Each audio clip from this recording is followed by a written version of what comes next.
मेरी बात गौर से सुनो। हदीस पाक में अल्लाह के रसूल सल्लल्लाहु अलैहि वसल्लम फरमाते हैं, जो कोई इल्म दीन हासिल कर लेता है गोया वह अल्लाह के रास्ते में है।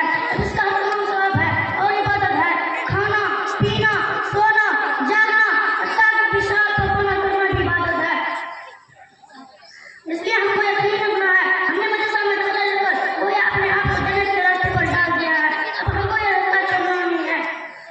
याद रखो, शैतान हमको बहकाएगा और इस रास्ते से हटाने की कोशिश करेगा, लेकिन हमको हटना नहीं है और बराबर चलते रहना है और रास्ते की तकलीफों को नजरअंदाज करते हुए अपनी मंजिल पर नजर रखना है।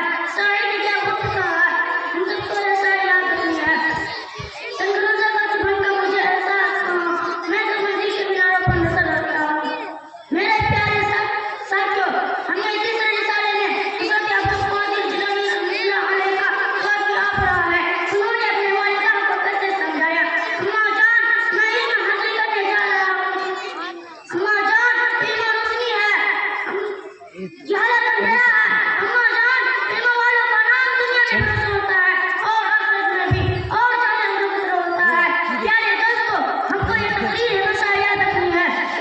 अगर हमको इल्म हासिल करना हो तो सबसे पहले अपने असातिज़ा की बातों पर अमल करना होगा। नेक और अच्छे तालिब इल्म बनकर मदरसे में जिंदगी गुजारना होगा। हमारी वाह, माशाअल्लाह माशाअल्लाह।